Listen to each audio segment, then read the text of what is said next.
নমস্কার বন্ধুরা, উড়ানের আজকের পর্বের রিভিউ নিয়ে আমি পৌঁছে গেছি তোমাদের সামনে। বাংলা সিরিয়াল সমাচারে তোমাদের সবাইকে স্বাগত জানিয়ে আজকের পর্বের রিভিউ আমি শুরু করছি। শুরুতে আমরা দেখতে পাচ্ছি যে পূজা মহারাজকে বলছে, এবার কি করবে বলো তো?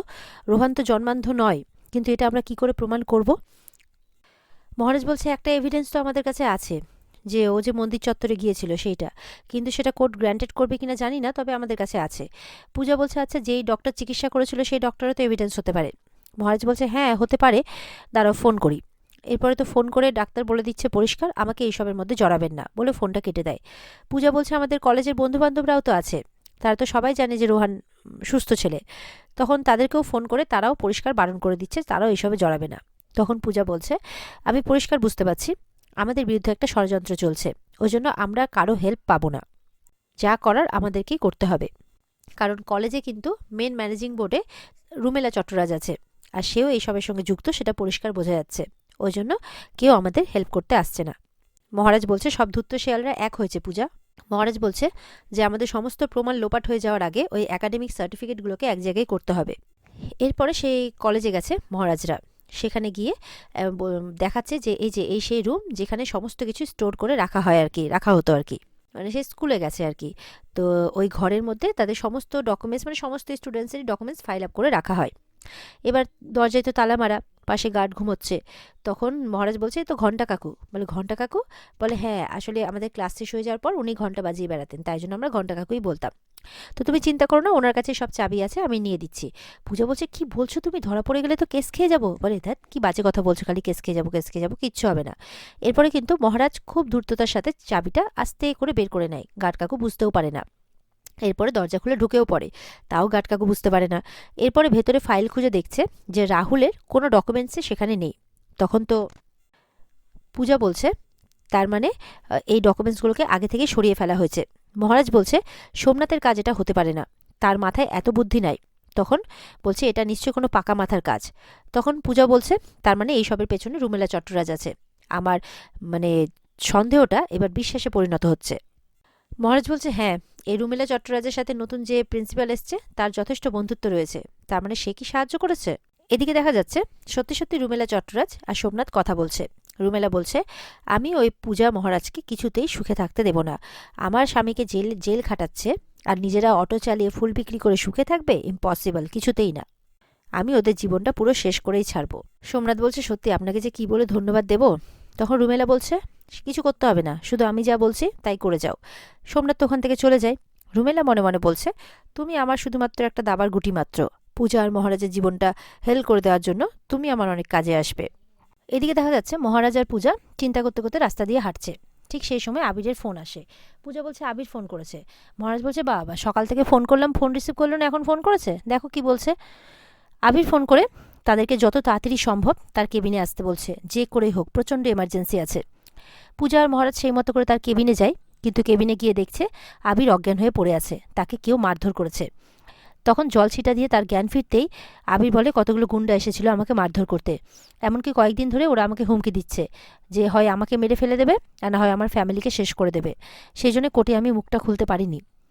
মহারাজ তখন বলছে, তুমি দেশ ছেড়ে চলে যাও আবির, এর আগেও পূজা তোমার উপরে অ্যাটাক হয়েছে, কিন্তু এবার আমি আর কোনো রিস্ক নিতে পারবো না। আমি বুঝে গেছি যে আমার লড়াইটা এবার আমাকেই লড়তে হবে, আর আমি এটা লড়বো আর জিতবো। তখন আবির কিছু ফাইল দিয়ে দেয় যে এই ফাইলের পেপারসগুলো তোমাদের কাজে আসবে। পূজা বলছে, আর কি এভিডেন্স হতে পারে বলতো এই কেসটা জেতার জন্যে? তখন আবির বলছে, খুনি যদি নিজের মুখেই স্বীকার করে যে আমি খুন করেছি, তাহলে তার থেকে বড় প্রমাণ আর কিছু হতে পারে না। পূজা বলছে, কিন্তু সেটা তো এক প্রকার অসম্ভব। এরকমই চিন্তা করছে। আর এদিকে সোমনাথ কার সাথে কথা বলছে। ফোন রেখে দেওয়ার পর বলছে, কেসটাকে এবার এমনভাবে সাজানো হয়েছে যে আমার জিত নিশ্চিত। বেশ করেছিলাম, বিক্রমের খুনের দায়ে আমি মহারাজকে ফাঁসিয়েছি, আবার ফাঁসাবো, এমনটা বলছে সোমনাথ। বলে যেই ঘর থেকে বেরোবে দেখা যাচ্ছে প্রিয়াঙ্কা দাঁড়িয়ে। সবটা শুনে ফেলেছে প্রিয়াঙ্কা। প্রিয়াঙ্কার মুখ চোখের আকৃতি বদলে গেছে। প্রিয়াঙ্কা তো শুনে প্রিয়াঙ্কা একদম এতটাই অবাক হয়ে যায়, একদম সোমনাথকে বলছে, কি তুমি তুমি বিক্রম দাদার খুনের জন্য দায়ী? তোমার জন্য আমার বাবাও মারা গেছে? সোমনাথ বলছে, কি যাতা বলছো তুমি? বলে, হ্যাঁ আমি তোমার সব সত্যিটা জেনে গেছি সোমনাথ মুখার্জি। যেই বিক্রম দাদাকে তুমি সিঁড়ি থেকে ঠেলে ফেলে দিয়েছিলে আমি তারই বোন। এটা শুনে তো সোমনাথ অবাক হয়ে যায় যে কি কি বলছো তুমি? এই জন্যই লোকে তোমাকে ফ্রড বলে, প্রিয়াঙ্কা ওরফে কল্যাণী। প্রিয়াঙ্কা বলছে, আমি তোমাকে কিছুতেই ছাড়বো না, কিছুতেই ছাড়বো না। আমি মহারাজ আর পূজার হয়ে কেস লড়বো, আমি ওদের হয়ে সাক্ষী দেব, আর তোমাকে আমি শেষ করেই ছাড়বো। এই বলে প্রিয়াঙ্কা ঘর থেকে বেরিয়ে যায়। সোমনাথ আটকাতে পারে না। তারপর সোমনাথ ঘরে হাসছে, এবার প্রিয়াঙ্কাকে মারতে হবে। বলে, দাদার খুনের দায়ে মহারাজ ফেসেছে, এবার প্রিয়াঙ্কাকে খুন করব আমি, আর ফাঁসবে পূজা, এরকমটা প্ল্যান করছে। এদিকে কিন্তু যখন প্রিয়াঙ্কার সোমনাথের মধ্যে কথাবার্তা হচ্ছিল, বাইরে কিন্তু পূজা দাঁড়িয়ে সবটা শুনে ফেলেছে। এবার পূজা দৌড়ে গেছে মহারাজকে সেই খবরটা দিতে। মহারাজ তো শুনেই বলছে, কি বলছো, এত বড় সত্যিটা আমরা জানতাম না। বলে, না। বলে, এক্ষুনি আমাকে প্রিয়াঙ্কা বৌদির সাথে কথা বলতে হবে। পূজা বলছে, না, সবে সবে বৌদি একটা ধাক্কা পেয়েছে, আগে একটু একা থাকতে দাও, তাকে একটু সামলাতে দাও, আমরা বরং সকালে কথা বলবো। মহারাজ বলছে, ঠিক আছে, তাহলে এবার সকালের অপেক্ষা। কিন্তু সকালে কি আদৌ প্রিয়াঙ্কার কাছে পৌঁছতে পারবে মহারাজরা, নাকি তার আগেই সোমনাথ কিছু একটা করে বসবে প্রিয়াঙ্কার সাথে? দেখাই যাক। পূজা বলছে, কি হবে সকালে? মহারাজ বলছে, ধামাকা হবে, ধামাকা। দেখা যাচ্ছে সকাল হয়ে গেছে, মহারাজ একদম ফাইল নিয়ে রেডি কোর্টে যাবে বলে। তখন পূজাকে বলছে, পূজা কোথায়, চলো, আমাদের দেরি হচ্ছে, ধামাকা হবে আজকে, ধামাকা, কোর্টে যেতে হবে, তাড়াতাড়ি চলো। পূজা বলছে, হ্যাঁ হ্যাঁ। পূজা তখন দই চিনি নিয়ে এসে মহারাজকে খাওয়াচ্ছে আর অল দ্য বেস্ট বলছে।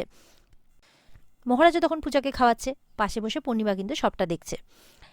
এরপরে মহারাজের বাবা আসে। মহারাজের বাবা এসে বলছে, কি রে, তোরা কোর্টে যাবি না, দেরি হচ্ছে তো, যা। পূর্ণিমা তো টন্টিং করছে, যেমন বাবা তার তেমন ছেলে। যাই হোক, এরপরে যখন যাবে তারা, তখন ওপর থেকে প্রিয়াঙ্কা নেমে আসে, বলছে, ভাই, আমিও যাব তোমাদের সাথে কোর্টে। পূর্ণিমা বলছে, কি ব্যাপার হলো, এত ভালো ব্যবহার করে আবার বলছে যে কোর্টে যাবে। তখন প্রিয়াঙ্কা চলে গেছে রেডি হওয়ার জন্য।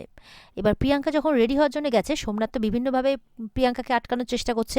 দেখো, আমি ইচ্ছে করে করিনি সোনা, দেখো, বলে, একদম টাচ করবে না আমাকে, ডোন্ট টাচ।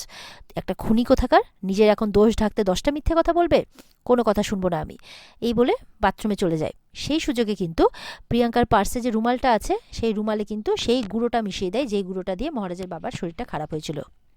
এরপরে তো প্রিয়াঙ্কা যথারীতি নিচে আসে। আসার পর সোমনাথ তার জন্য দুধ নিয়ে এসছে, জোর করে খাওয়াচ্ছে। নাও শোনো, এটা খেয়ে নাও, নাহলে শরীর খারাপ করবে। প্রিয়াঙ্কা কিছুতেই খাচ্ছে না, কিন্তু জোর করে খাওয়াচ্ছে। পূজা মহারাজ বুঝতে পারছে না এরকম জোর করার কি হলো, কোনো প্ল্যান নয় তো। তখন পূর্ণিমা আসে, কারণ জোর করে খাওয়াতে গিয়ে দুধটা পড়ে যায় গায়ে, ড্রেসটা নষ্ট হয়। তখন পূর্ণিমা বলছে, এ কি, জোর করে খাওয়ানোর মতো কি হলো, তুই যে কি করিস না সোমনাথ, দেখ তো মেয়েটার এখন কেমন, মানে ড্রেসটা নষ্ট হয়ে গেল, বেরোবে। তখন সেই রুমালটা দিয়ে কিন্তু প্রিয়াঙ্কা মুছছে আর কি, তার সাথে মুখও মুছছে, আর সেই গুঁড়োগুলো তো স্বাভাবিক তার ভেতরে চলে যায়। তখন তার কিন্তু সমানে কাশি হচ্ছে আর শরীরটা খারাপ হচ্ছে। তখন পূর্ণিমারা বলছে, কি হলো হঠাৎ করে, কি হলো, সবাই তো ব্যতিব্যস্ত হয়ে উঠেছে। পূজা নিয়ে এসেছে ওষুধ। মহারাজ বলছে, না, ওষুধ খাওয়াতে হবে না। তখন পূর্ণিমা বলছে, কীরকম নির্দয় তুই, বলছিস ওষুধ খাওয়াতে হবে না। পূর্ণিমা জোর করে ওষুধ খাইয়ে দেয়। তখন সোমনাথ বলে, এবার ডবল ডোজ, এবার হবে অবস্থা খারাপ। আর ব্যাস, ওষুধ খেতে প্রিয়াঙ্কার অবস্থা আরও খারাপ। তখন সঙ্গে সঙ্গে নিয়ে চলে যাওয়া হয় প্রিয়াঙ্কাকে হসপিটালে। ডক্টর পরীক্ষা করে দেখছে যে প্রিয়াঙ্কার শরীরে বিষ পাওয়া গেছে। বলছে, বেশ কড়া ডোজের বিষ। তখন পূজা বলছে, হাউ ইজ দ্যাট পসিবল। বলছে, হ্যাঁ, পরীক্ষা নিরীক্ষা করে এটাই পাওয়া গেছে। সোমনাথ ওখানে গিয়ে উপস্থিত। সোমনাথ তো মনে মনে এবার বলছে, একটা উইকেট এবার পড়বে। এবার সোমনাথ কোনো একটা স্যারকে ফোন করেছে। তখন মহারাজ শুনে মনে মনে কিছু একটা চিন্তাভাবনা করে নেয় মহারাজ। এদিকে পূর্ণিমা আর তার হাজব্যান্ড সুবিনয়, তারা চিন্তাভাবনা করছে যে প্রিয়াঙ্কা শরীরে হঠাৎ করে বিষ কী করে পাওয়া গেল। এবার চলে এসেছে পুলিশ, বলছে, আমরাও সেটাই জানতে এসেছি। এই বাড়িতে পূজারিনী মুখার্জিকে।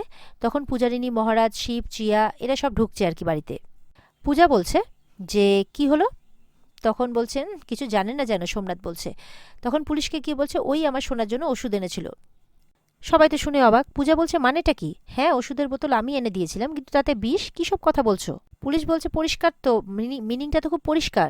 প্রিয়াঙ্কা মুখার্জিকে খুন করার অপরাধে আপনাকে আমাদের সাথে থানায় যেতে হবে। এটা শুনে তো সবাই অবাক। মহারাজ বলছে, না, কেউ কোথাও যাবে না। পূর্ণিমা তখন বলছে, হ্যাঁ হ্যাঁ, তোর কথাই তো সবাই শুনবে। পূর্ণিমা বলছে, এটা তো ঠিকই কথা, পূজাই তো এনেছিল ওষুধটা, আর ওটাই তো ওকে খাওয়ানো হয়েছে। এছাড়া তোর কাছে আর অন্য কোনো প্রমাণ আছে? হ্যাঁ। পূর্ণিমা যেন নিজেই পুলিশ অফিসার হয়ে গেছে।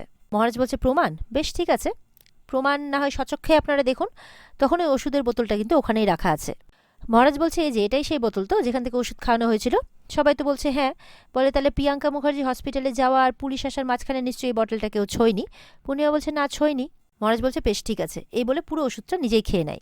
এরপরে মহারাজ ওষুধটা খেয়ে নিয়ে বলছে, এই যে আমি খেয়ে ফেলেছি, আমার তো কোনো কিছু হয়নি, তার মানে বিষটা এখানে নেই, বিষটা আগে থেকে প্রয়োগ করা হয়েছিল, এটাই প্রমাণিত। তো তো আপনারা দয়া করে সত্যি মানে ঠিকঠাক ইনভেস্টিগেশনটা করুন, করে আমাদের কাছে আসবেন।